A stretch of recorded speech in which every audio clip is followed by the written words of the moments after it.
Welcome, my name is Mark Treadwell and this is the 8th video in a series that supports the resource that is available online entitled Learning How the Brain Learns. You can go to marktreadwell.com and download this resource free of charge and then distribute that amongst your learning community, and that's all good and well.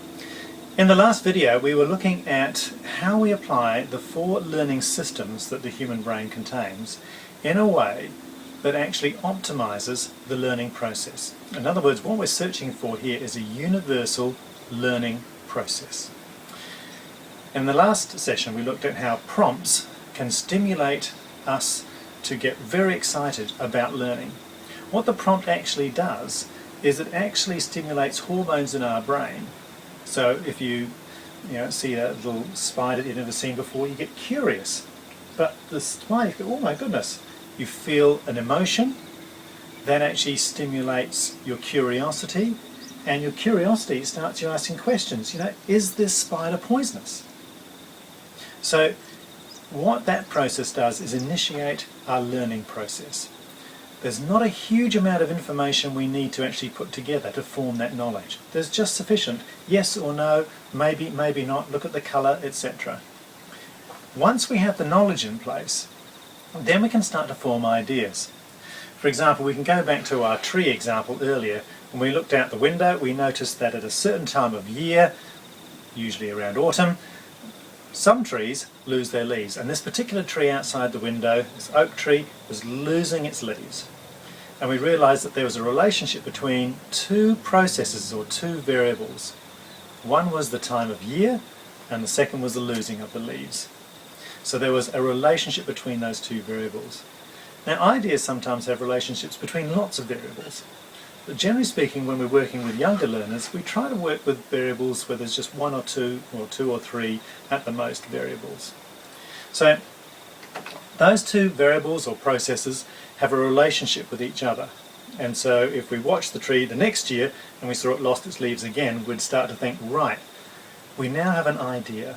And the idea is that every year this tree loses its leaves about this time of year. And that's our idea. Ideas are great because we can actually then predict that one tree, but it doesn't help us predict all the other trees. This tree here, it doesn't help us with that. It only helps us with that one tree. So what we want to do now is move to stage 3 of this learning process and build a concept around this.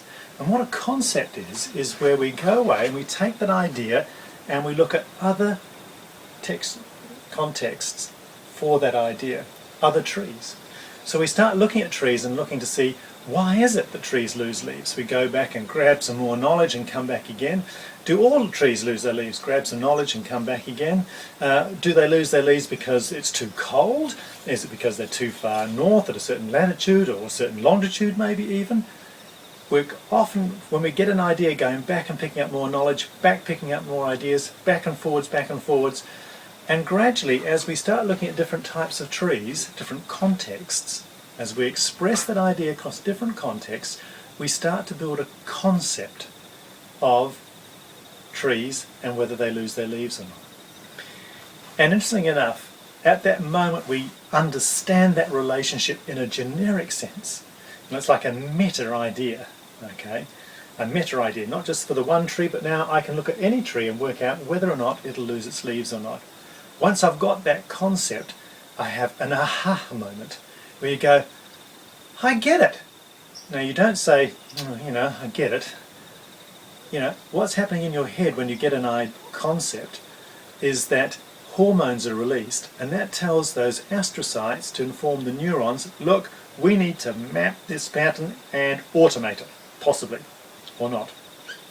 So some patterns are automated, some aren't. In case of the tree, probably not. But most of them are actually automated. So that pattern, the generic pattern that underlies trees losing their leaves or not, understanding that we have deciduous trees and evergreen trees, understanding that trees at different latitudes actually have different reasons for losing their leaves. Once we understand that concept, it goes straight to permanent memory. There's no such thing in this world as temporary, short-term, or long-term. all our memories when we form concepts go straight to permanent long-term memory. Okay, and it's a different memory system that we work with when we're talking about concepts. There's a different memory system to the system we have when we're talking about knowledge and our sensory data. So we have a permanent memory around that concept. And that's fantastic. We can now look at trees and go, yes, we can do that.